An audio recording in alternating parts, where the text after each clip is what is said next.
Olá, pessoal, tudo bem com vocês? Vamos voltar aqui para mais um dia de resoluções de questões do CPC. Hoje a nossa meta é cumprir dos artigos 334 ao 357. Separei aí 11 questões. Peguei 11 questões porque eu acabei colocando no final algumas de certo ou errado ali da banca CESP, como são questões que nós temos uma maior facilidade ali, conseguimos responder com mais rapidez, eu acabei colocando 11 questões para a gente. No início, nosso foco aqui será principalmente na nossa banca FGV, considerando que agora nós já temos o edital do Enem, provas aí dia 7 de junho, e eu me comprometo a gravar todo o CPC antes da prova, tá bom? Então a gente vai tentar terminar esse projeto aqui ali no fim de maio, no máximo início de junho, para termos aí no canal do curso Vossa Excelência todo o CPC comentado a partir dessas questões. Eu, mais uma vez, reitero o meu convite para vocês curtirem, comentarem, recomendarem aos amigos aí que prestarão esse próximo Enem 2026.1, tá bom? Eu me coloco à disposição, desejo que os estudos de vocês sejam serenos. Quero que vocês tenham paciência, quero que vocês acreditem no que vocês já construíram até agora, tá bom? Não pensem que, estou começando a estudar para o Enem agora. Vocês já fizeram outras provas. Essa bagagem, ela não é desfeita, muito pelo contrário, ela está aí armazenada e você vai somar agora mais conhecimento nesse período aí pós-edital, em que temos aproximadamente 90 dias, tá? Eu tô gravando aqui hoje, dia 8 de março, domingo, então eu queria desejar um feliz Dia das Mulheres a todas as mulheres. Eu gostaria que continuássemos com as oportunidades de escolhas que nós estamos ah, almejando e que nós temos conseguido aí nos últimos tempos. Nos últimos tempos. Não são todas as mulheres que possuem essa liberdade de escolha, por isso eu desejo que todos consigam essa liberdade de escolha. Escolher se relacionar, escolher com quem se relacionar, escolher a sua profissão, escolher o ambiente que você vai frequentar, escolher ou não ter família, escolher ou não ter filhos e não ser questionada por isso. Acho que hoje é um dia de parabenização, mas também um dia de luta para reiterarmos tudo aquilo que tem sido historicamente objeto de muitas lutas. Então, valorize a sua amiga mulher, estimule a sua amiga mulher, estimule não só profissionalmente, mas também pessoalmente, no aspecto afetivo e no aspecto corporal, no aspecto de beleza. Agradeça pela amizade feminina, incentive outras mulheres também a alcançar muitos espaços, tá? Eu estou aqui em busca do meu espaço e conto, inclusive, com o seu apoio, da mesma forma como eu estou te assegurando que você pode contar com o meu apoio, tá? Para estudar como amiga, o que você precisar. Eu sempre deixo meu celular à disposição, o que você precisar. Se você quiser conversar, falar, não estou me sentindo bem, estou com um problema aqui, estou inseguro, o que for, tá bom? Contem de verdade comigo. Feliz Dia das Mulheres para todas as mulheres e seguiremos na luta, tá bom? Bom, vamos lá. Sem mais e sem maiores delongas, eu vou começar aqui na nossa questão de número um, tá bom? Vou começar então com uma questão aqui do Enem 2024. Vamos lá. Sobre a contestação, a reconvenção, as providências preliminares e o saneamento do processo, assinale a alternativa correta. Letra A. Incumbe ao réu, antes de discutir o mérito, alegar a litispendência, a conexão ou a coisa julgada. Exatamente, pessoal, aqui já está o nosso gabarito. E vamos aproveitar cada questão para a gente conseguir revisar o máximo de conteúdo possível. E a letra A cobrou exatamente o artigo 337, que são as preliminares, tá? As preliminares da contestação. Artigo 337 tem a seguinte redação: incumbe ao réu, antes de discutir o mérito, alegar, inciso um, inexistência ou nulidade de citação, incompetência absoluta e relativa, incorreção do valor da causa, inébcia da petição inicial, perempção e olha o que a banca cobrou, incisos 6, 7 e 8. Litispendência, coisa julgada e conexão. Então, gabarito já vamos ficar aqui. Letra A. Incumbe ao réu, antes de discutir o mérito, alegar a litispendência, conexão ou coisa julgada, tá? Ainda, incumbe ao réu alegar incapacidade da parte, defeito de representação ou falta de autorização, convenção de arbitragem, ausência de legitimidade ou de interesse processual, falta de caução ou outra prestação que a lei exige como preliminar, indevida concessão do benefício de justiça gratuita. Vamos aproveitar para ler o artigo como um todo, já que estamos, nesse momento, resolvendo questões com a intenção de revisar conteúdo, tá bom? Então vamos lá. Parágrafo primeiro. Verifica se há litispendência ou a coisa julgada quando se reproduz a ação anteriormente ajuizada. Parágrafo segundo. Uma ação é idêntica à outra quando possuir as mesmas partes, a mesma causa de pedir e o mesmo pedido. Parágrafo terceiro. Há litispendência quando se repete a ação que está em curso. Parágrafo quarto. Há coisa julgada quando se repete a ação que já foi decidida por decisão transitada em julgado. Parágrafo 5º. Excetuada a convenção de arbitragem e a incompetência relativa, o juiz conhecerá de ofício das matérias enumeradas neste artigo. Então, muito importante, olha. O que o juiz não poderá conhecer de ofício? Convenção de arbitragem e incompetência relativa.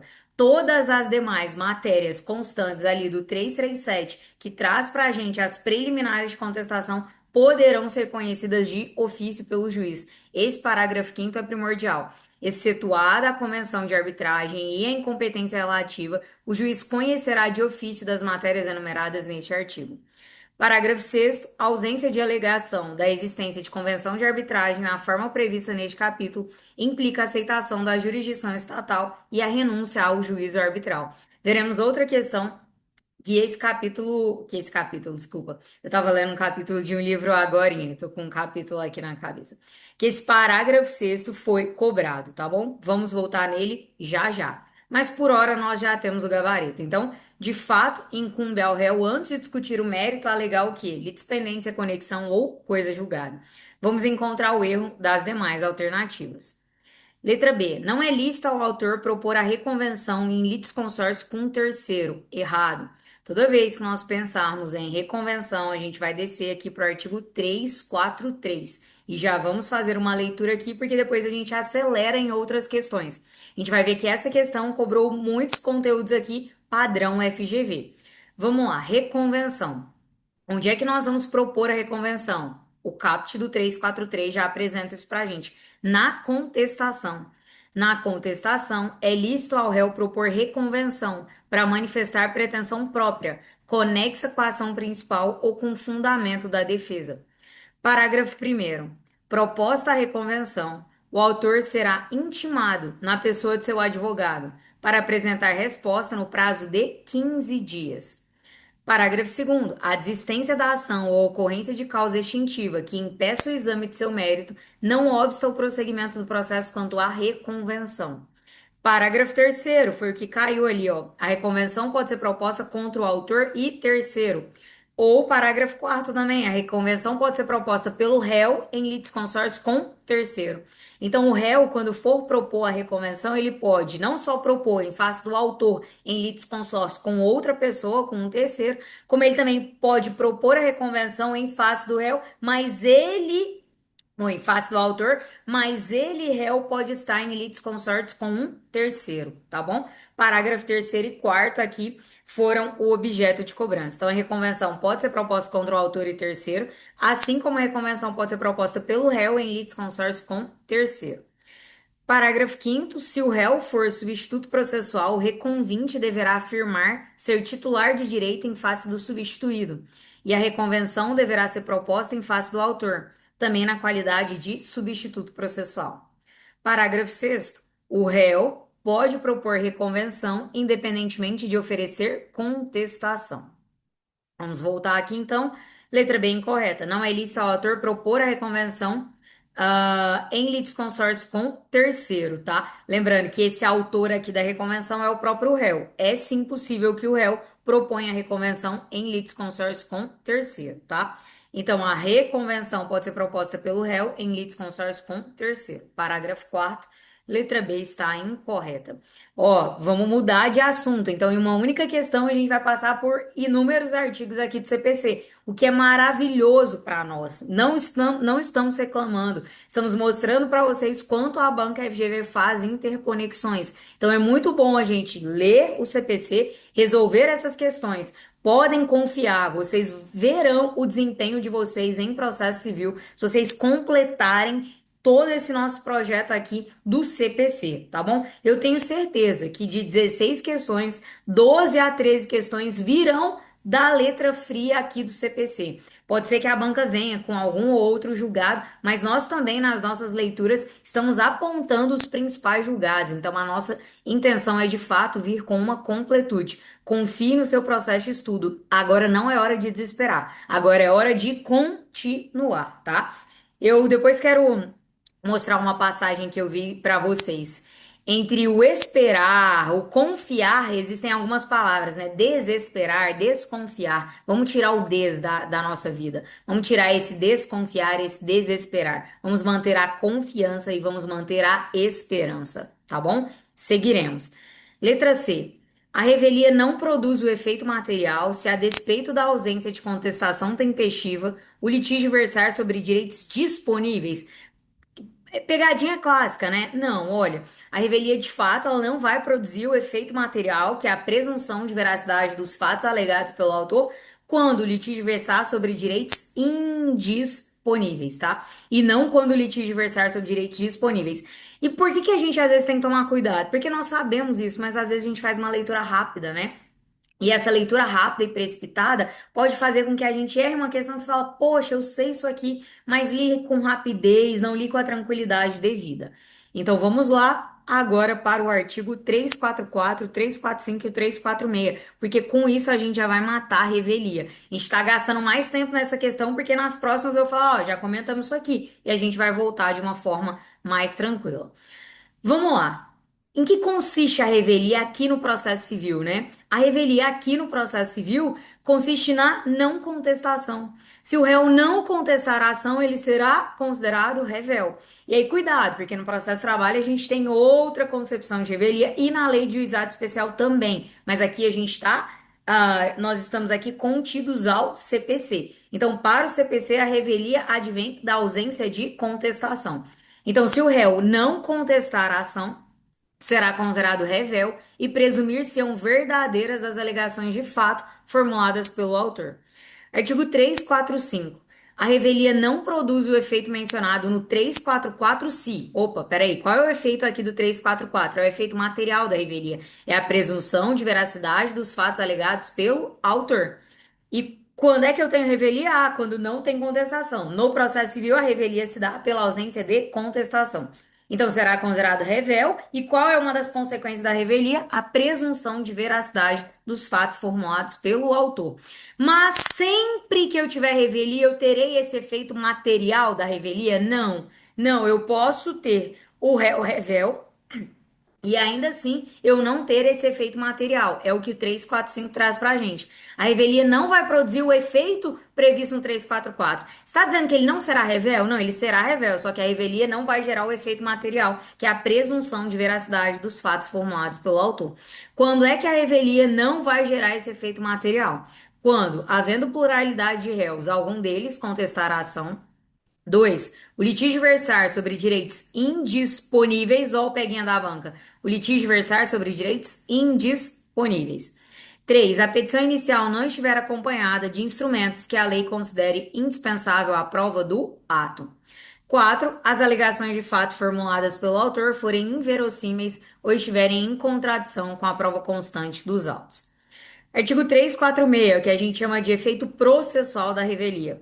Os prazos contra o revel que não tenha patrono nos autos fluirão da data de publicação do ato decisório no órgão oficial. Parágrafo único. O réu revel poderá intervir no processo em qualquer fase, recebendo no estado em que se encontrar, tá bom? Então, o réu revel pode intervir no processo em qualquer fase, a consequência é que ele vai receber o processo no estado em que ele se encontrar. Ele, processo. Bom, letra C, batemos. Letra D. O juiz decidirá antecipado e parcialmente o mérito se um dos pedidos se mostrar controverso? Não, pessoal. Se um dos pedidos se mostrar incontroverso, tá? Se um dos pedidos se mostrar incontroverso. Isso aqui está no 35, aqui, 356, tá? Me desculpem. Do julgamento antecipado parcial do mérito. A gente vai ter uma questão, acho que logo em seguida a gente vai comentar melhor todo o artigo 356, tá? Vamos lá, artigo 356. O juiz decidirá parcialmente o mérito quando um ou mais dos pedidos formulados ou parcela deles. Inciso um, mostrar-se incontroverso. A banca colocou, mostrar-se controverso. Não, eu só terei o julgamento antecipado parcial do mérito se um dos pedidos se mostrar incontroverso. Ou se ele estiver em condições de imediato julgamento nos termos do 355. O que é o 355? Ó, não há necessidade mais de produção de outras provas ou o réu é revel e tem o efeito material da revelia, que é a presunção de veracidade dos fatos alegados, e não tiver tido nenhum requerimento de prova pelo réu revel que chegou depois ali no processo, tá? Essa é a redação do 349, ó. Ao réu revel será lista a produção de provas, contrapostas às alegações do autor, desde que se faça representar nos autos a tempo de praticar os atos processuais indispensáveis a essa produção. Então, eu sou réu revel, não posso produzir prova? Pode, desde que você se faça representar no processo em tempo de produzir prova. Porque se você chegar depois, aí não, você foi réu revel, precluiu aí a sua oportunidade de produção probatória. A gente vai voltar com mais calma no artigo 356, tá bom? Bom, já temos gabarito, mas vamos lá. O erro da letra E agora. Realizado o saneamento, as partes têm o direito de pedir esclarecimento ou solicitar ajuste no prazo sucessivo de 5 dias. Isso aqui eu comentei na leitura. Eu falei muito cuidado, pessoal. Você realmente, depois da decisão de saneamento, você pode pedir esclarecimento, só que esse prazo não é sucessivo. O que é um prazo sucessivo? Primeiro o prazo corre para o autor, depois corre o mesmo prazo, depois de correr para o autor, para o réu. Isso é um prazo sucessivo. Esse aqui não é um prazo sucessivo. Esse prazo aqui, ele é um prazo comum de 5 dias, tá? Esse prazo, ele é comum de 5 dias. E onde é que nós encontramos isso? Nós encontramos aqui no artigo 357, ó. Cadê? Aqui, ó. Parágrafo primeiro. Realizado o saneamento, as partes têm o direito de pedir esclarecimentos ou solicitar ajustes no prazo comum de 5 dias, fim do qual a decisão se torna estável, tá? Então, muito cuidado, ó. Realizado o saneamento, as partes têm o direito de pedir esclarecimento ou solicitar ajustes no prazo comum de 5 dias. Esse prazo não é sucessivo, tá? Esse prazo não é sucessivo. Mas nós vamos voltar com um pouquinho mais de calma. Tanto quando a gente for falar do julgamento antecipado e parcial do mérito, quanto com relação ao saneamento do processo. Questão de número um, questão difícil, envolve muitos assuntos, mas eu te pergunto, alguma cobrança aqui foi diferente do que está no CPC? Não foi. Por isso, às vezes vocês podem pensar, nossa, a gente poderia avançar um pouquinho mais CPC, colocar um pouco mais de artigos. Não, eu não vou fazer isso. A gente vai cumprir até maio, a gente vai cumprir com calma, para que a gente consiga de fato analisar cada um desses artigos e para que eu consiga resolver questões com vocês, chamando a atenção para os principais pontos desses artigos, tá? A pressa muitas vezes pode ser inimiga da perfeição. Confie no que nós estamos fazendo aqui. Turma, eu gravo no mínimo 40, 50, por diversas vezes eu gravei 1h10 de aula aqui para a gente comentar 10 questões, mas porque a gente não só comenta a questão, como a gente também revisa integralmente o artigo, tá? Acreditem nisso, vocês estão estudando muito e vai dar certo. Questão de número 2, mais uma vez, Banco FGV aí pra gente, TJ Mato Grosso, opa, que estado lindo! Agora, além do meu Goiás, eu tenho que falar também de Mato Grosso. Pessoal, depois eu conto pra vocês. Eu conheci a Chapada dos Guimarães, lindo, que lugar maravilhoso, que natureza, muito bom mesmo. Não sei se vocês conhecem, não conhecem, fica a minha casa aqui à disposição, tá bom? Um lugar muito lindo. Vamos lá. Maria ajuizou uma ação em face de Renato, versando sobre direitos indisponíveis. Opa, olha que informação importante. Maria ajuizou uma ação em face de Renato, versando sobre direitos indisponíveis. Após a citação da parte ré, por meio de mandado entregue por oficial de justiça, Ultrapassado o prazo processual, Renato deixou de apresentar defesa. Diante de tal fato, Maria requereu ao juízo em que tramita a referida ação a decretação da revelia do réu. Vamos lá. Considerando o caso em comento, o pedido de Maria deve ser: primeira coisa, Maria pediu a revelia de Renata. Renata é revel? O que que é a revelia mesmo no processo de trabalho? Não apresentação de contestação. Então a primeira pergunta é: Renato é revel? Sim, Renato é revel, porque ele não apresentou contestação. Então Renato é revel? Sim, Renato é revel. A pergunta agora é: com relação a essa revelia, existe o efeito material da revelia, que é a presunção de veracidade dos fatos alegados na petição inicial? Não. Por que que não existe nesse caso? Porque o processo está versando sobre direitos indisponíveis. Olha o que a gente comentou no artigo 345. Olha o que a gente comentou no 345. A revelia não produz o efeito mencionado no 344. Qual que é esse efeito? Presunção de veracidade das informações. Quando houver pluralidade de réus e algum deles contestar a ação, o litígio versar sobre direitos indisponíveis, a petição inicial não estiver acompanhada de instrumento que a lei considere indispensável à prova do ato, as alegações de fato formuladas pelo autor forem inverossímeis ou estiverem em contradição com a prova constante dos autos, tá bom? Então, o que que a gente vai pensar aqui? Renato é revel, Renato é revel. E aí a Maria requereu ao juízo em que tramita a ação a decretação da revelia. Ok. Renato é revel, Renato é revel. Vamos para a alternativa sim. Considerando em caso em comento, o pedido de Maria deve ser o quê? Acolhido. Sim, ele é revel, mas não haverá incidência do efeito material da revelia. Exatamente. O que que é o efeito material? Presunção de veracidade dos fatos alegados por Maria. Por quê? Porque eu estou diante de um litígio de direito indisponível. Então a banca cobrou o 344, que é a revelia pela ausência da contestação, e cobrou o 345, que diz: olha, a revelia não vai produzir o efeito material, que é a presunção de veracidade, quando, entre outros, versar sobre direito indisponível. De novo, gabarito letra A. Então, o pedido de Maria vai ser acolhido, mas não haverá incidência do efeito material da revelia. Isso precisa ficar muito claro na nossa cabeça. Letra B. Acolhido e presumir-se-ão verdadeiras as alegações de fato? Não, não vou presumir verdadeiras as alegações de fato, porque aqui não vai ter o efeito material da revelia. Ser rejeitado? Não, não vai ser rejeitado. Ela é revel. Maria pediu que fosse decretada a revelia. O Renato é revel, desculpa. Maria pediu a decretação de revelia. Renato é revel. Então, eu não vou rejeitar, porque não se pode decretar revelia quando a demanda versar sobre direitos indisponíveis. Posso decretar revelia, mas não vai ter o efeito material da revelia, que é a presunção de veracidade. Letra D. Rejeitado, pois somente se pode decretar a revelia quando a citação do réu se der por edital. Não, pessoal, não interessa a forma de citação, tá? Não interessa a forma como se deu aqui a citação. Eu terei revelia quando não houver contestação. É isso que nós temos que lembrar. Letra E. Acolhido e Renato estará impedido de intervir no processo a partir da adesão que decretar a revelia. Não, nós comentamos sobre isso, né? O réu revel, ele não está impedido de chegar no processo, ó. O réu revel poderá intervir no processo em qualquer fase, recebendo no estado em que se encontra, tá bom?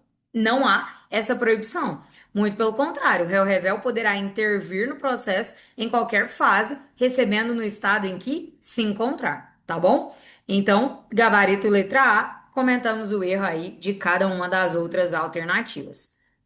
Vamos lá. Próxima questão, 2025, CESP. Coloquei aí alternativas, tá? Fui para a banca CESP agora, mas já já a gente volta para a banca FGV. De acordo com as regras previstas no CPC em relação ao processo de conhecimento, assinale a opção correta. Letra A. A produção de provas pelo réu revel é permitida desde que ele se faça representar no processo em tempo hábil para a prática dos atos processuais necessários à sua realização. Poxa, Natália, estamos igual a pilha aí, até agora gabarito letra A. Nós já comentamos isso aqui, né? Isso aqui tá lá no artigo 349, né? Isso aqui tá lá no artigo 349, ó. Ao réu revel será lista a produção de provas contrapostas às alegações do autor, desde que se faça representar nos autos a tempo de praticar os atos processuais indispensáveis a essa produção. Então, ao réu revel será a lista produção de provas, contrapostas às alegações do autor, desde que se faça representar nos autos, ao tempo de praticar os atos processuais indispensáveis a essa produção, tá bom?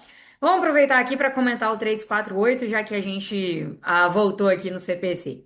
Se o réu não contestar a ação, o juiz verificando a inocorrência, do efeito da revelia previsto no 344, ou seja, não há presunção de veracidade das alegações feitas pelo autor, o que que o juiz vai fazer? Ordenar que o autor especifique as provas que se pretenda produzir, se ainda não as tiver indicado. Então, olha, não é porque o réu é revel que você, autor, estará desobrigado da produção probatória. Quando é que você terá que demonstrar aí a produção probatória? Você terá produção probatória quando não houver o efeito material da revelia. Nesse caso, o juiz vai ordenar que você especifique as provas que você pretende produzir, se você ainda não tiver indicado, tá bom? Muito importante isso. Então, 348 e 349. Mas, Natália, vamos lá, vamos identificar o erro das demais? Sim, vamos identificar o erro das demais. Letra B.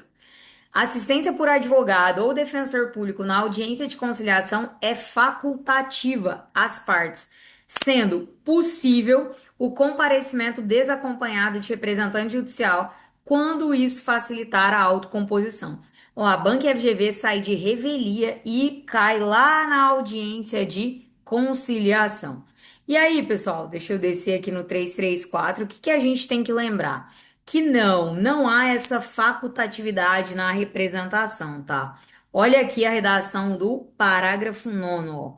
As partes devem estar acompanhadas por seus advogados ou defensores públicos.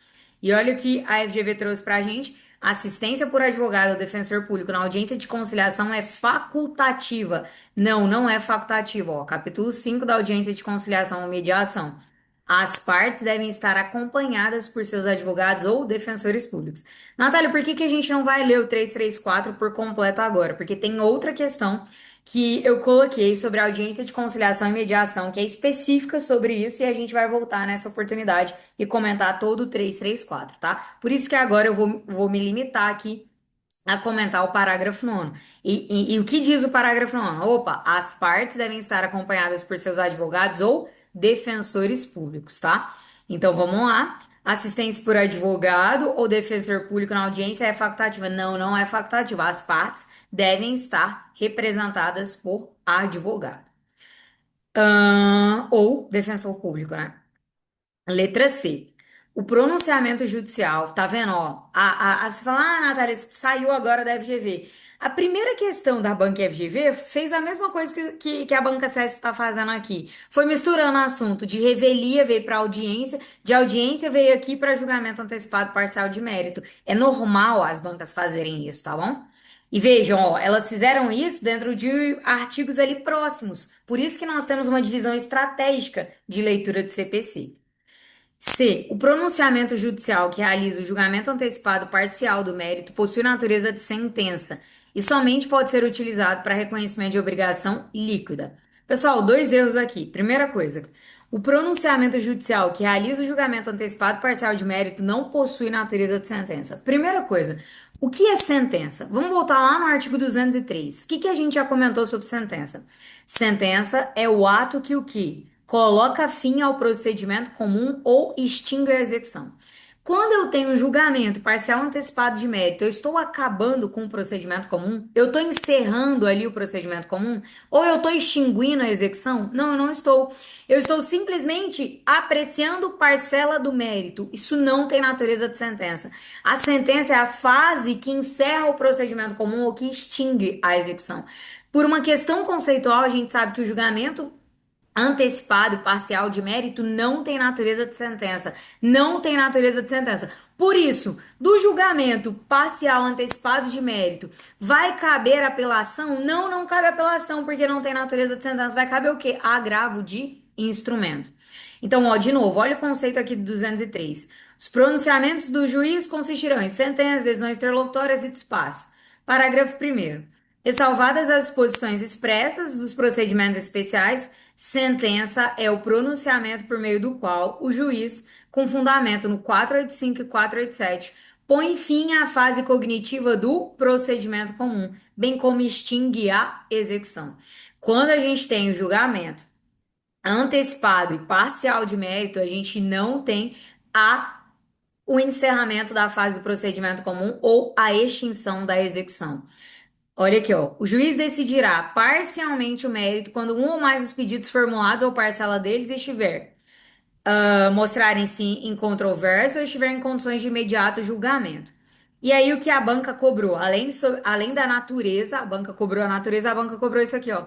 A decisão que julgar parcialmente o mérito poderá reconhecer a existência de obrigação líquida ou ilíquida.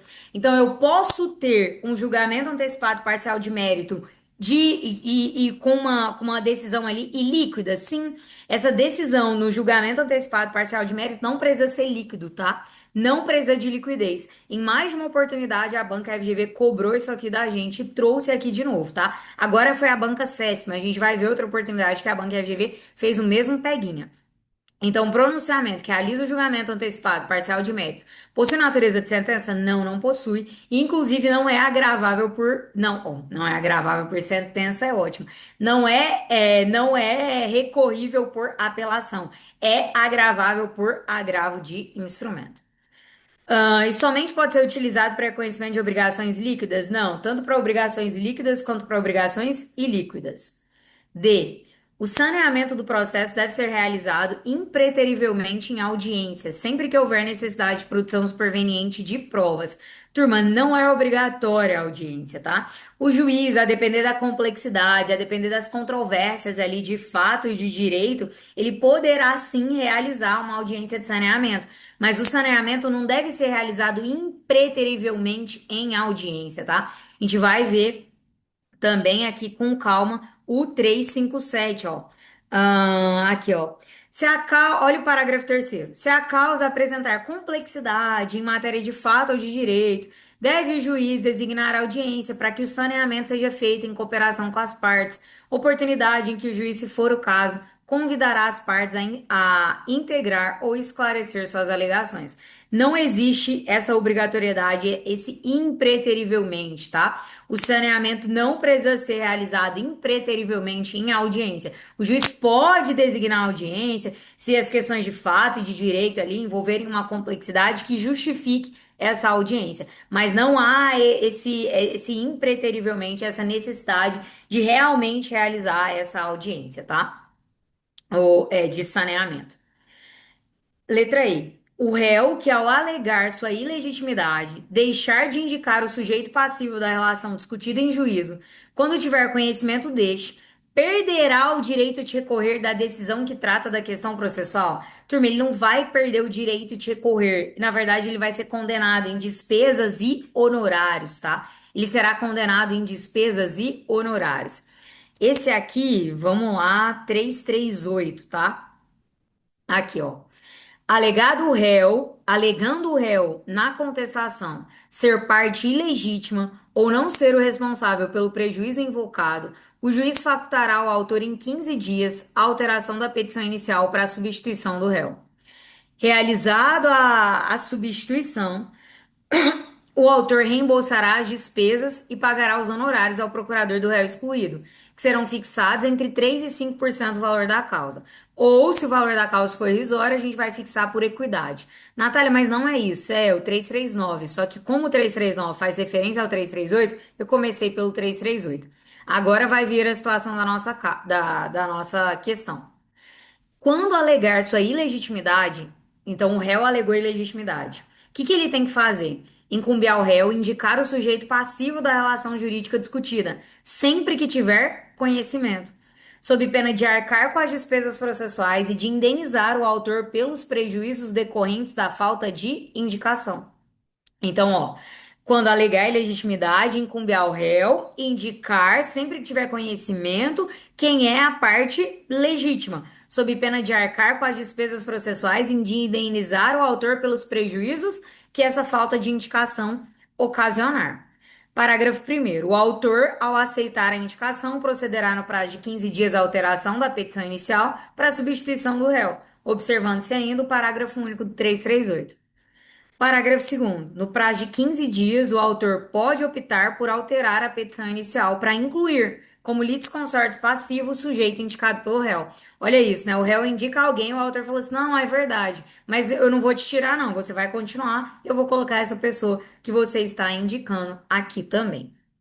Então, o erro ali da questão é afirmar que, ó, ele vai perder o direito de recorrer da decisão que trate de questão processual? Não. A consequência aqui, ó, sob pena de arcar com as despesas e de indenizar o autor pelos prejuízos decorrentes da falta de indicação, tá bom? Então, a consequência aqui é que está incorreta.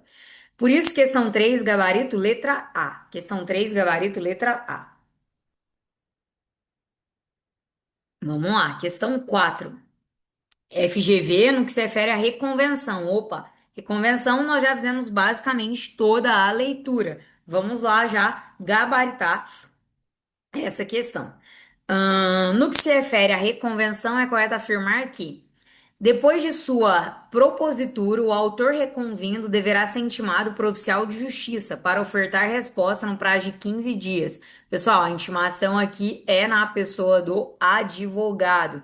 Tá vendo por que que é importante aqui a gente trazer questões? Porque às vezes a gente leu e não prestou atenção nisso aqui. E aí a gente pega a alternativa ali e fica com dúvida. E aí a questão ajuda a gente a fixar.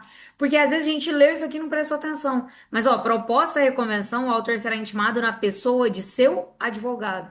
E o que que a alternativa tá falando pra gente? Depois da propositura, o autor reconvindo deverá ser intimado por oficial de justiça? Não, ele vai ser intimado como? Na pessoa de seu advogado. B. A ocorrência de qualquer causa que obste a apreciação do mérito da ação também se traduzirá em impedimento ao exame do mérito do pleito reconvencional. O que que a gente viu? O impedimento da ação principal não gera o impedimento da reconvenção, tá? Aqui, ó. A desistência da ação ou ocorrência de causa extintiva que impeça o exame de mérito não obsta ao prosseguimento do processo quanto à reconvenção, tá bom? A reconvenção, ela é autônoma e independente da ação principal.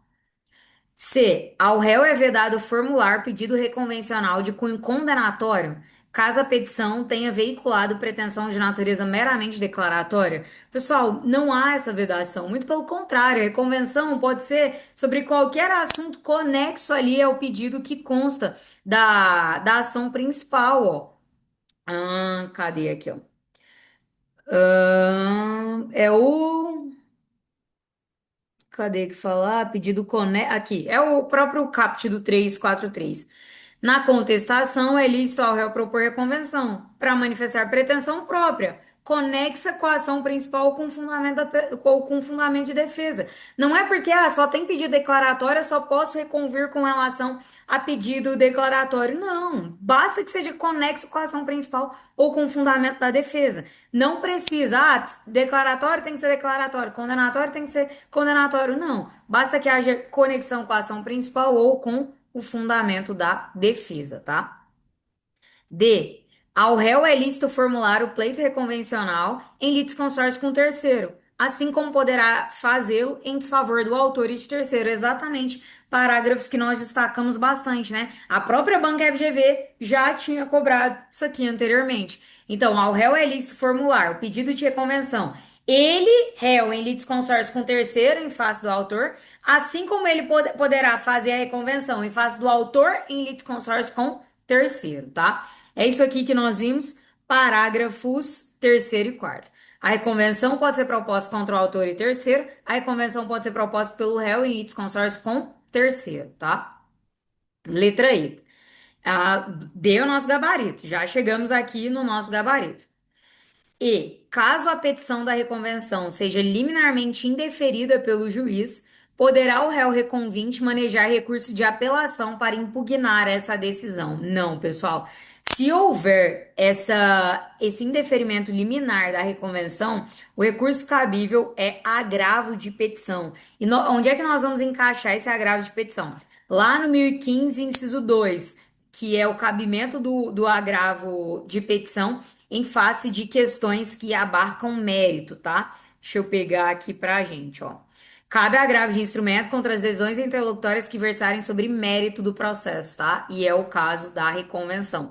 Então, ó, caso a petição de reconvenção seja liminarmente indeferida, poderá o réu reconvinte manejar recurso de apelação? Não. O recurso aqui é agravo de instrumento, tá? Agravo de instrumento. Vamos lá, questão de número 5. Essa vai ser a questão que vai fazer a gente pegar todo o artigo 334 para revisar. Vamos lá. José ajuizou a ação de procedimento comum em face de João, manifestando seu interesse na autocomposição. Após verificar que a petição inicial preenche todos os requisitos essenciais e não sendo o caso de improcedência liminar do pedido, o juiz designou a audiência de conciliação. Sobre o caso acima, é correto afirmar que, letra A, a audiência de conciliação somente pode ser realizada por meio presencial, vedada a realização por meio eletrônico. Pessoal, não é vedada a realização por meio eletrônico. É possível a audiência de conciliação por meio eletrônico. Letra B. O não comparecimento injustificado do autor ou do réu à audiência de conciliação é considerado ato atentatório à dignidade da justiça. Aham. E será sancionado com multa de até 5% da vantagem econômica pretendida ou do valor da causa revertida em favor da parte adversa. A multa é de até 2% da vantagem econômica. C. João poderá manifestar seu desinteresse na audiência de conciliação por meio de petição, apresentada com 15 dias de antecedência contados da data de audiência, apresentada com 10 dias de antecedência contados da data de audiência. Letra D. A pauta da audiência de conciliação ou de mediação será organizada de modo a respeitar o intervalo mínimo de 30 minutos entre o início de uma e o início da seguinte. Bom, pessoal, aqui eu queria comentar uma. Vou voltar aqui no 334. Isso aqui é o que eu fico brincando aqui em diversas oportunidades, que a gente tem que memorizar o ser, porque o dever ser é muito sofrido, né? Ó, mas olha o parágrafo 12. A pauta das audiências de conciliação e de mediação será organizada de modo a respeitar o intervalo mínimo de 20 minutos entre o início de uma e o início da seguinte. Eu quero comentar isso aqui porque às vezes a gente pega pautas ali, né, com 5, 10. Eu já tive a experiência, assim, de ver ali alguns minutinhos irrisórios, tipo 2 minutos, mas enfim. A pauta das audiências de conciliação e mediação será organizada de modo a respeitar o intervalo mínimo de 20 minutos entre o início de uma e o início da seguinte. Vamos lá. A audiência de conciliação deverá ser feita com antecedência mínima de 30 dias, devendo ser citado João com pelo menos 20 dias de antecedência. Exatamente, gabarito letra E. Isso aqui é o CAPT do 334, tá? Vamos já pegar aqui o 334 e comentar ele por inteiro. E turma, eu já vou destacar uma coisinha com vocês. Viu que eu coloquei aqui? Ver também essa questão? Porque é uma questão da Banca FGV que ela faz um peguinha que a gente não pode cair e a gente não vai cair, porque eu vou comentar aqui com vocês, mas eu quero que vocês façam a questão aí. Eu não coloquei, porque a gente já viu uma questão inteira do 334, então eu falei, ó, vou deixar aqui como sugestão. Primeira coisa que eu quero chamar a sua atenção, e é exatamente o que vai ser objeto de cobrança dessa questão aí que eu deixei para vocês verem, é o CAPT desse 334, ó. Olha o que diz o CAPT do 334. Se a petição inicial preencher os requisitos essenciais, então preencheu lá os requisitos 319 do CPC. E não é o caso de improcedência liminar do pedido, não é o caso do 332 do CPC. Tá vendo como a gente já tem consciência dos artigos do CPC? Então a petição inicial preencheu o 319, não é o caso do 332, o juiz vai o quê? Designar a audiência de conciliação ou de mediação, com antecedência mínima de 30 dias. O que a Banca FGV fez? Ela fez o seguinte: o juiz marcou uma audiência de conciliação e mediação com antecedência mínima, citando o réu aí com antecedência mínima de 40 dias. Tá certo? Tá. A gente tende a memorizar, né? 30, 20 e 10. O que é o 30? Antecedência mínima. O que é o 20? O réu tem que ser citado aí com 20 dias de antecedência. E o 10 é o prazo para ele manifestar antes da audiência o desinteresse. A gente tende a ficar com isso, né? 30, 20 e 10. A gente fica com isso. 30, 20 e 10. Aí a banca vai lá e coloca 40, 20 tananã. E você fala, ai, tá errado. Não, não tá errado. Porque a antecedência mínima de 30 dias, tá? Então, ó, cuidado. Para agora e vai pra questão. Para esse vídeo aqui e vai resolver a questão que eu tô te pedindo. Pra você prestar atenção nesse aqui. Antecedência mínima de 30 dias. Então, se a petição inicial preencher os requisitos essenciais, e não for o caso de improcedência liminar do pedido, o juiz designará audiência de conciliação ou de mediação com antecedência mínima de 30 dias, devendo ser citado o réu com pelo menos 20 dias de antecedência. Parágrafo primeiro. O conciliador ou mediador, onde houver, atuará necessariamente na audiência de conciliação e de mediação, observado o disposto neste Código, bem como as disposições da Lei de Organização Judiciária. Parágrafo segundo. Poderá haver mais de uma sessão destinada à conciliação e à mediação, não podendo exceder a 2 meses da data de realização da primeira sessão, desde que necessárias à composição das partes. Parágrafo terceiro. A intimação do autor para audiência será feita na pessoa de seu advogado. Parágrafo quarto. A audiência não será realizada. Inciso um. Se ambas as partes manifestarem expressamente desinteresse na composição consensual. Inciso 2. Quando não se admitir autocomposição. Então, ó, não terei audiência se ambas as partes manifestarem desinteresse na composição consensual ou quando não se admitir autocomposição. Parágrafo quinto. O autor deverá indicar na petição inicial seu desinteresse na autocomposição e o réu deverá fazê-lo por petição com 10 dias de antecedência contados à data da audiência. Por isso que a gente tende a memorizar 30, 20, 10, mas cuidado, que a banca vem aqui que traz um prazo de 40, você, tá errado. Mas esse prazo aqui é antecedência mínima, ou seja, desde que respeitar 30 dias, 31, 32, 33, 34, 35, 50, tá certo, respeita. Parágrafo sexto. Havendo litisconsórcio, o desinteresse na realização da audiência deve ser manifestado por todos os litisconsortes. A audiência de conciliação ou de mediação pode realizar-se por meio eletrônico. Uma das alternativas dizia que não, tem que ser presencial, errado, pode ser por meio eletrônico.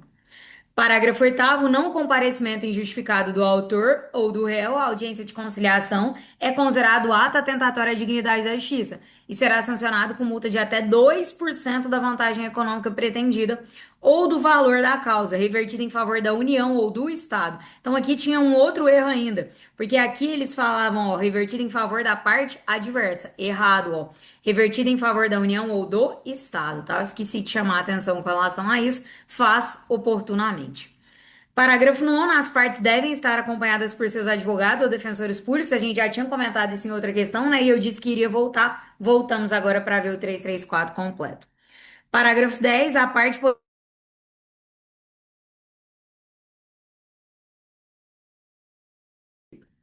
Parágrafo 11. A autocomposição obtida será reduzida a termo e homologada por sentença.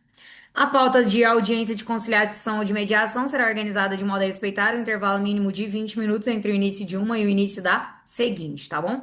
Veja, peguei uma questão para a gente bater todo o CPC no artigo 334, tá bom? Isso aqui é suficiente. Se cair, você vai acertar. Pode confiar. Chamei a atenção para uma coisinha para a Banca FGV não realizar peguinha com você, tá? Ou se realizar, ótimo, você já está calejado, né? Você já caiu ou não caiu e vai conseguir lembrar. Vamos lá.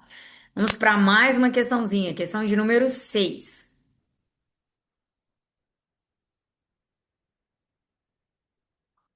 Tendo o autor de uma demanda formulado 3 pedidos, embora sem o requerimento de concessão de tutela provisória em relação a qualquer deles, o juiz da causa, depois de encerrada a fase postulatória, entendeu que a sua convicção já estava formada acerca da procedência de pelo menos uma das 3 pretensões. Então, 3 pedidos e o juiz tem um ali que a convicção dele já está formada. O que a banca está querendo dizer para a gente? Desse modo, o magistrado acolheu de imediato essa parcela do pleito autoral, tendo condenado o réu ao pagamento de uma obrigação ainda ilíquida. Pode? Pode julgamento antecipado e parcial de mérito de obrigação ilíquida? Pode. Já comentamos. Olha a banca repetindo questões. Pode, pode, de obrigação líquida ou ilíquida. Restando consignado no ato decisório ainda que a apuração do quantum de beato ficaria reservada para a posterior etapa de liquidação.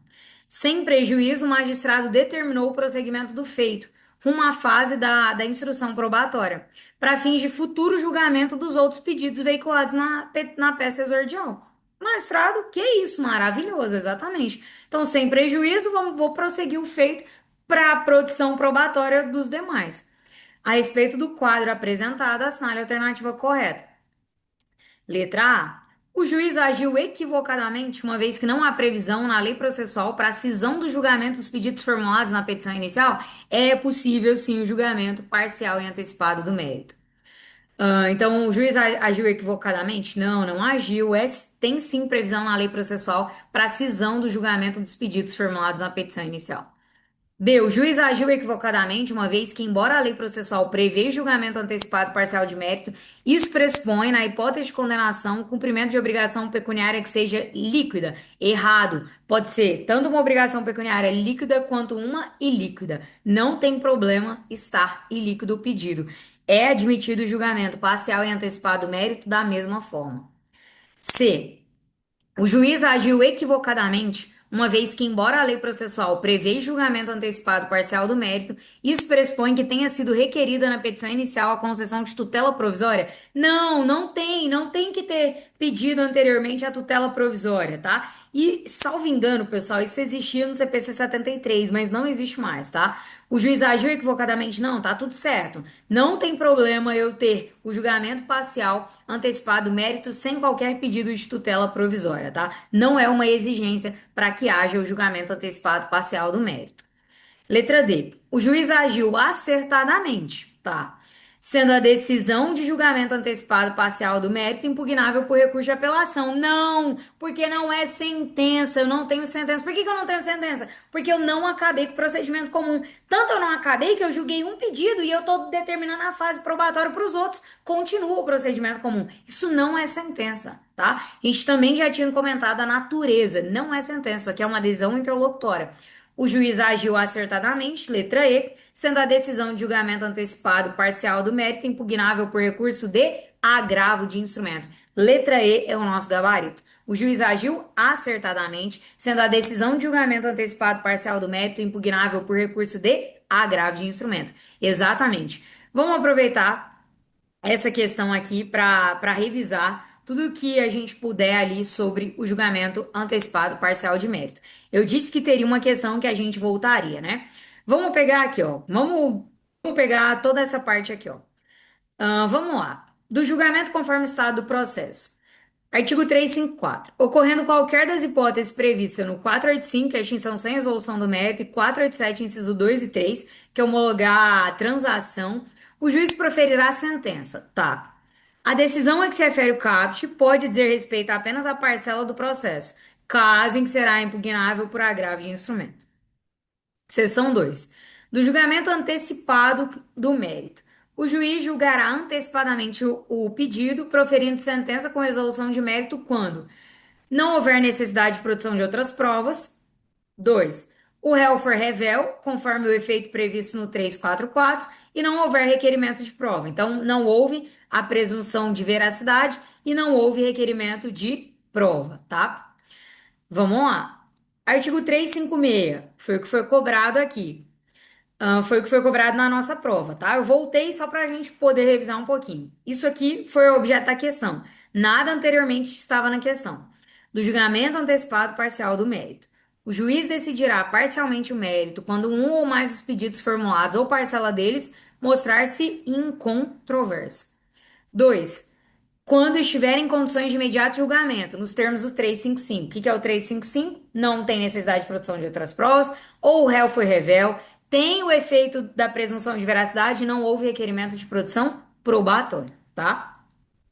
Então, o juiz julgará o mérito aí o juiz julgará o mérito de modo antecipado e parcialmente quando for formulado vários pedidos e algum deles se mostrar incontroverso ou o processo estiver em condições de imediato julgamento. Parágrafo 1º, que a banca gosta, a gente já viu isso, a decisão que julga parcialmente o mérito pode reconhecer a existência de obrigação líquida ou ilíquida. Parágrafo 2º. A parte poderá liquidar ou executar desde logo a obrigação reconhecida na decisão que julgar parcialmente o mérito, independentemente de caução, ainda que haja recurso contra essa interposto. Parágrafo 3º. Na hipótese do parágrafo 2º, se houver trânsito em julgado da decisão, a execução será definitiva. Então, ó, a parte pode liquidar ou executar. Seguir aí uma execução provisória. A obrigação é reconhecida na decisão que cumpriu parcialmente. Cumpriu parcialmente, é ilíquido? Ah, posso ir para a fase de liquidação com relação a isso? Posso. Julguei antecipado, é líquido? Ah, já posso executar? Posso, tá? Independentemente de caução, ainda que haja recurso contra essa interposto. Na hipótese do parágrafo segundo, se houver trânsito em julgado, a execução que era provisória se transforma em definitiva. Parágrafo 4º. A liquidação e cumprimento da decisão que julgar parcialmente o mérito poderão ser processados em autos suplementares, a requerimento da parte ou a critério do juiz. Parágrafo 5º. A decisão proferida com base neste artigo é impugnável por agravo de instrumento. Então, o julgamento antecipado parcial de mérito é impugnável por agravo de instrumento.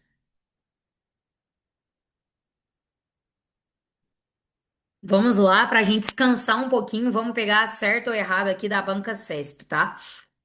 Vamos pegar certo ou errado aqui da banca CESP.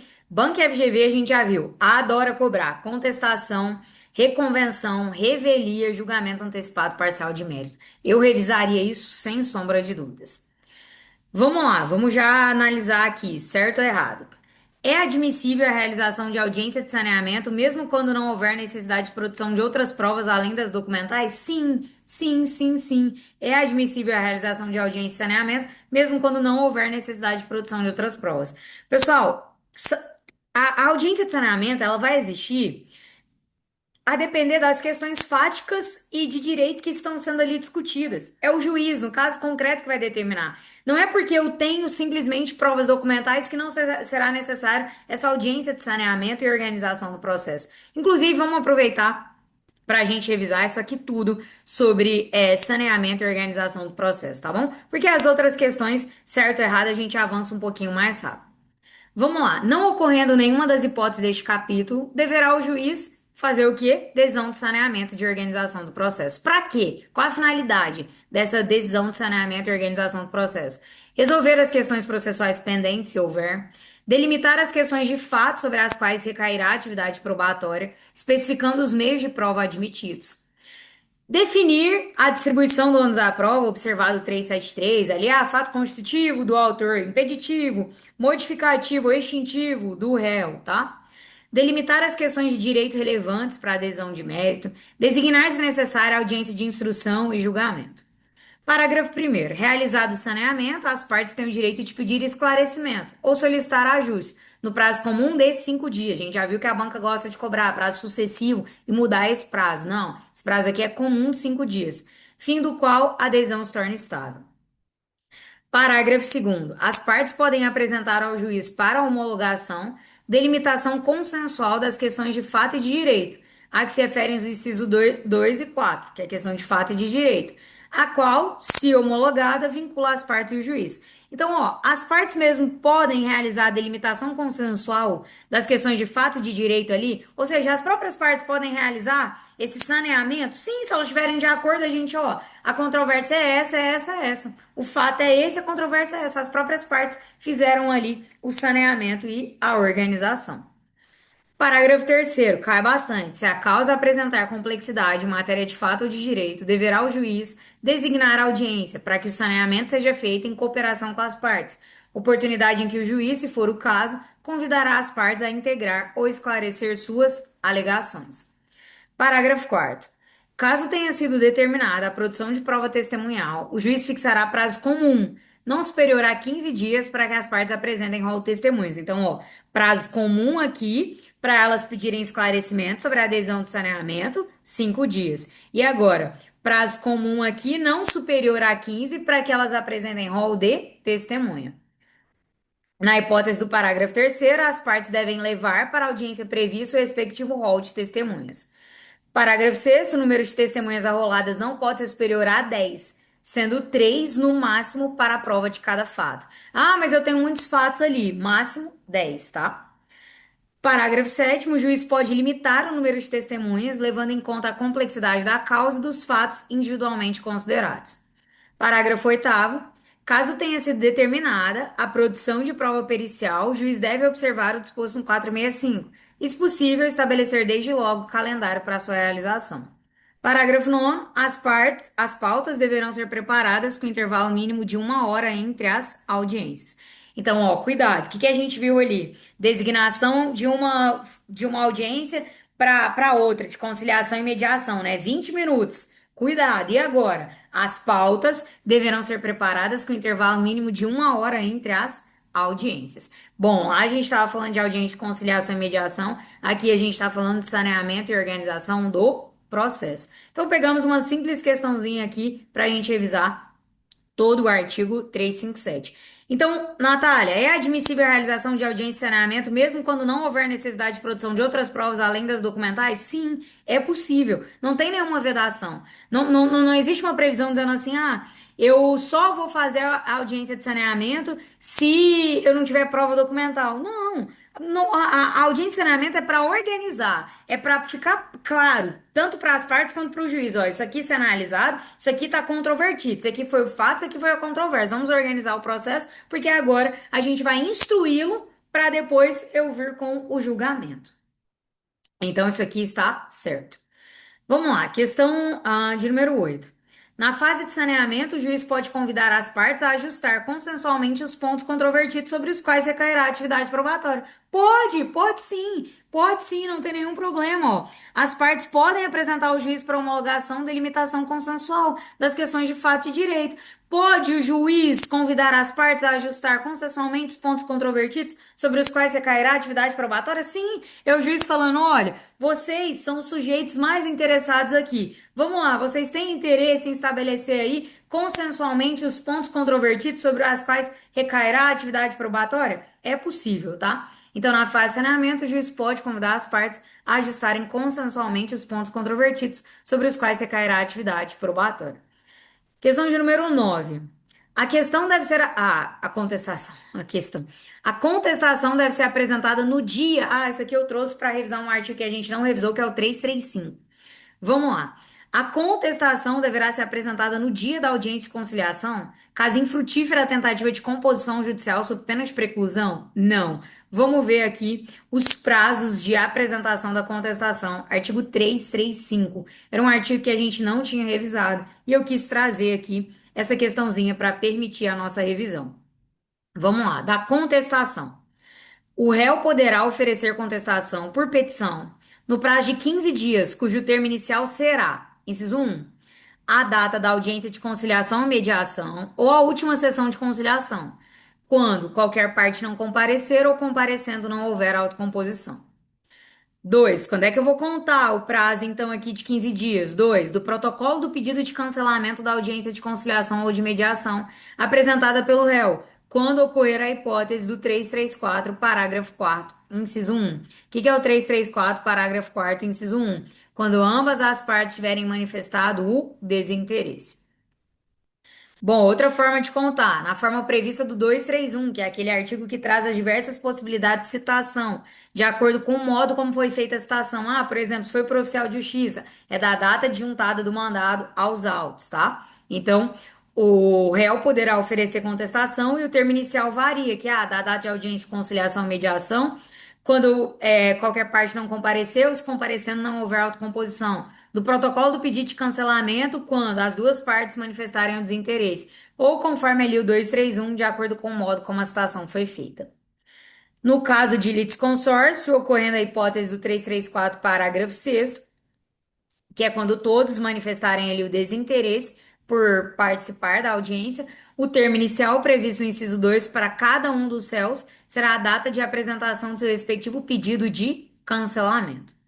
Parágrafo 2º, quando ocorrer a hipótese do 334, parágrafo 4º, inciso 2, que é quando o direito ali não admitir autocomposição, havendo litisconsórcio passivo, o autor havendo litisconsórcio passivo e o autor desistir da ação em relação a réu ainda não citado, o prazo para resposta ocorrerá da data da intimação da adesão que homologar a desistência. Bom, turma, na nossa leitura coletiva nós comentamos com mais detalhes esse parágrafo 2º, inclusive nós vimos um julgado, tá? Depois, quem não tiver participado, depois peguem aqui o nosso material, ó, artigo 335, parágrafo 2º, eu deixei um julgado aí para a gente revisar com mais calma esse artigo, tá bom? Não vou voltar nisso agora, porque a gente já fez durante a leitura coletiva, tá? Mas eu trouxe aqui para vocês, julgados do STJ e recentes, tá? 2025, esses julgados aqui. Bom, vamos evoluir. Já estamos na questão de número. Cadê? Número 9, vencemos? Aqui, ó. A contestação deve ser apresentada no dia da audiência. Errado, tá? A gente, errado. A gente segue os prazos ali conforme o 335. Bom, vamos lá. Questão de número 10. Estamos acabando em 10 e 11. Eu acho que já cheguei em uma horinha. Em ação movida por Paulo contra Maria, esta apresentou contestação, alegando em preliminar não ser parte legítima. Já vimos isso aqui, hein? Artigo 338. Alegou ainda que a ação deveria ter sido proposta contra Fernanda, única legitimada a figurar no polo passivo. Então, Paulo propôs uma ação contra Maria. Tá.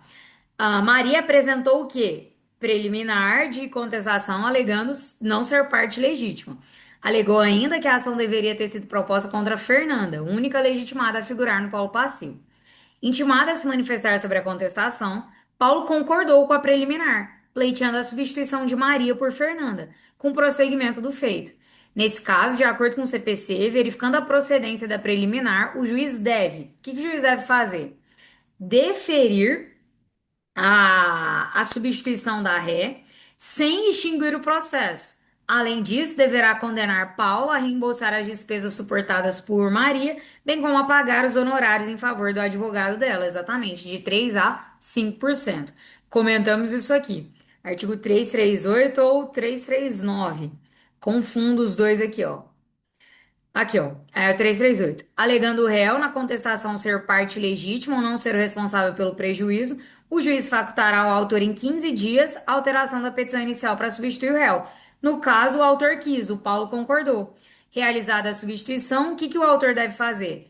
Arcar, reembolsar as despesas e pagar os honorários do procurador excluído, que serão fixados entre 3 e 5% do valor da causa. Se o valor da causa for irrisório, eu vou condenar por equidade.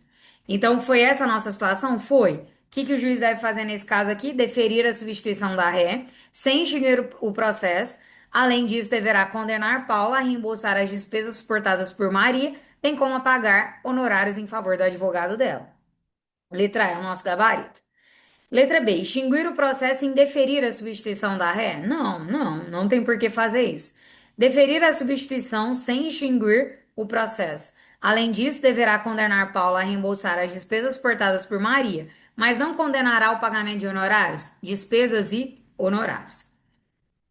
D. Deferir a substituição da ré sem extinguir o processo. Contudo, não deverá condenar Paulo a reembolsar as despesas ou a pagar, deve, despesas e honorários. E. Extinguir o processo e indeferir a substituição da ré. Não vai extinguir nem vai indeferir a substituição da ré. Porquanto inadmissível depois da contestação. Além disso, deverá condenar Paulo a reembolsar as despesas suportadas por Maria, bem como a pagar honorários em favor da advogada dela. Já tá errado aqui, extinguir e indeferir, tá? Vai deferir a substituição sem extinguir. Além disso, deverá condenar Paulo a reembolsar as despesas suportadas por Maria, bem como a pagar honorários em favor do advogado. Se cobrarem aqui o percentual, entre 3 e 5%. Para a gente encerrar, um dia que, na minha opinião, foi muito produtivo, vamos lá. Certo ou errado aqui? Ao apresentar contestação, o defensor público deve manifestar-se especificamente sobre todos os fatos alegados. A gente comentou isso aqui diversas vezes. Não existe o dever de impugnação específica para o defensor público, tá? A gente comentou isso aqui, é uma coisa que cai muito. A Banca FGV, inclusive, traz isso em casinhos, tá? Isso aqui tá ali no 341, salvo engano. Vamos pegar aqui o 341, ó, aqui. Incumbe ao réu também ao manifestar-se precisamente sobre as alegações de fato constantes da petição inicial, presumindo-se verdadeiras as não impugnadas. É o ônus da impugnação específica. Então, incumbe também ao réu manifestar-se precisamente sobre as alegações de fato constantes da petição inicial, presumindo-se verdadeiras as não impugnadas, salvo. Se não for admissível a seu respeito a confissão, a petição inicial não estiver acompanhada de instrumento que a lei considere da substância do ato, estiver em contradição com a defesa, considerada em seu conjunto. Aí vem o que cai bastante. O ônus da impugnação especificada dos fatos não se aplica ao defensor público, ao advogado da ativa e ao curador especial. Exatamente. O ônus da impugnação especificada não se aplica ao defensor público, ao advogado ativo e ao curador especial. Então, isso aqui está errado. Ao apresentar contestação, o defensor público deve manifestar-se especificamente sobre todos os fatos? Não. Ele pode apresentar a contestação por negativa geral, tá? Ele pode apresentar a contestação pelo que nós chamamos de negativa geral. Então, ao apresentar contestação, o defensor público deve manifestar-se especificamente sobre todos os fatos alegados na petição inicial, sob pena de presunção de veracidade das alegações não impugnadas? Errado, tá? Ele pode fazer contestação por negativa geral. Turma, muito obrigada por me acompanharem, muito obrigada por seguirem esse projeto. Espero que vocês tenham gostado. Essa aula é muito importante, tá bom? Não deixem de assistir. Qualquer dúvida, eu tô por aqui. Mais uma vez, Feliz Dia das Mulheres para todas as mulheres. Eu me incluo aqui. Seguiremos na luta, seguiremos atrás dos nossos sonhos e alcançaremos cada vez mais cargos e espaços, tá bom? Um beijo para todo mundo. Até a próxima. Tchau, tchau.